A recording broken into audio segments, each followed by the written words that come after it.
and welcome to Jazzy's Funky Views of the Day. And this time we're talking about ableism in the workplace. First and foremost, I would say when you go for a job, you go through the job application process. You fill the forms out, you do whatever you fill the forms, or you can send your CV in with a cover letter stating whatever, and then you have the interview, and at the end of that, then it's decided whether you have the job, whatever it is. First and foremost, I would say, if a particular job you're going for, you are not really able to do the main sort of work that the employer is looking for, just to cut your losses, don't go for it. Because the main job, if you can't do it, nobody's going to employ you. That's obvious. I'm not, as I say, I'm not trying to teach you to suck eggs, but it's just, some people might think, if I'm disabled, I could do something, but, but if you can't really do the main part of the job, it doesn't really solve. It's not ableism if they don't give you, because they haven't got they might not have the resources to teach you the main part of it, or to try and find strategies to get around that. It's the main part of the job. However, that's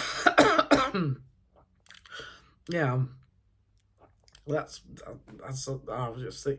But, there may be certain things in that job that you may not be able to do that aren't the main part of it, but it is still a part of it. Well, in that situation, there may be some reasonable adjustments could be made for you. Now, the obvious point to make with that is if you are diagnosed with a disability, and obviously then, if you have got a diagnosis, you go for a certain job, and it is only a small part of the job that you are finding really difficult because of your disability, then obviously the employer is legally bound to make reasonable adjustments for you to be able to do that job. You may have certain strategies that may help you to do that job as well.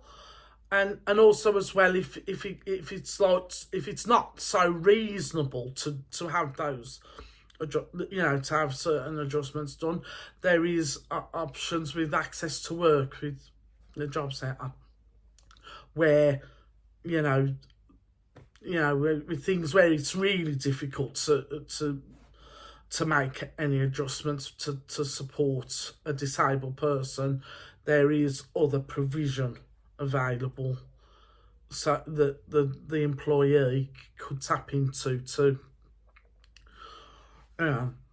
be able to do that job.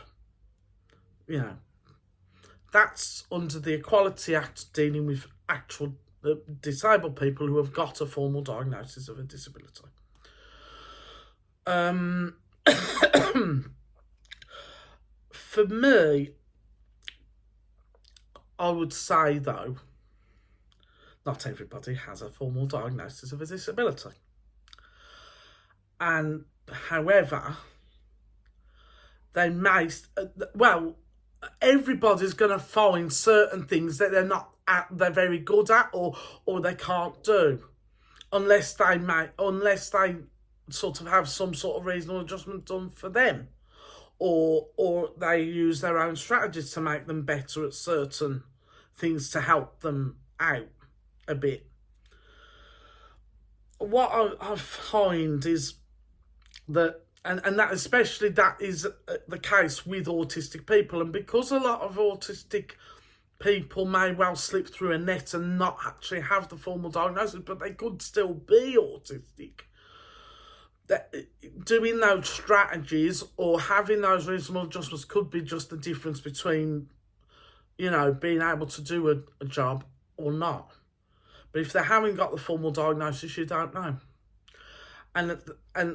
But for me, it's like, well, even if they don't have the formal diagnosis, or even if they haven't got autism, but they could still use those reasonable adjustments or still have certain strategies that could actually make them better at the job.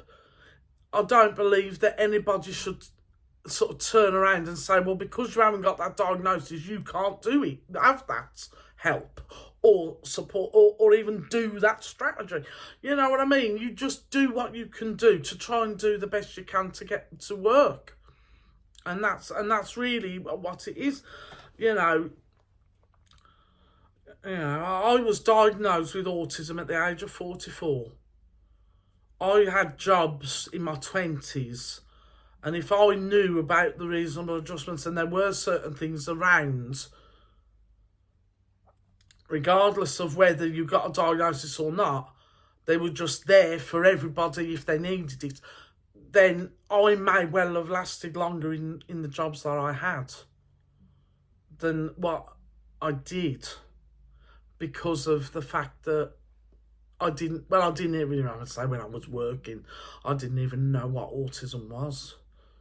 I would say I found out about autism when my son got diagnosed. But,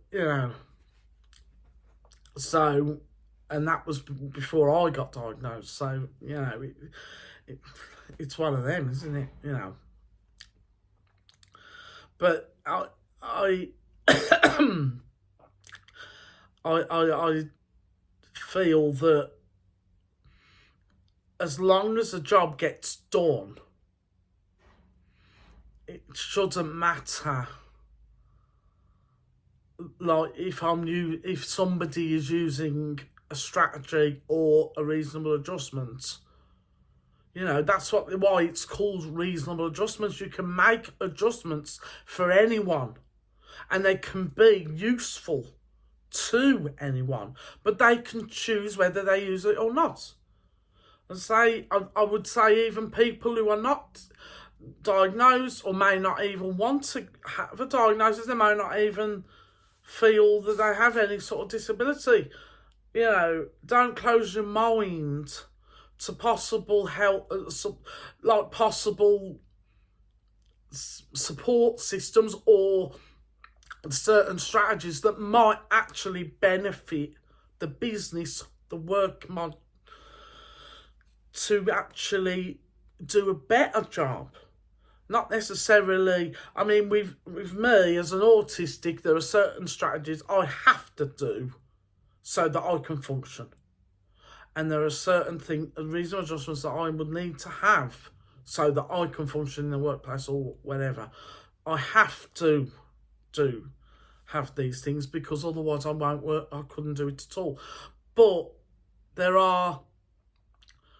those same strategies could work for somebody else who may not be autistic at all or have any neurodivergence, but make them better at the job. So it might actually mean that it's more productive to use strategies even if you have no disability whatsoever.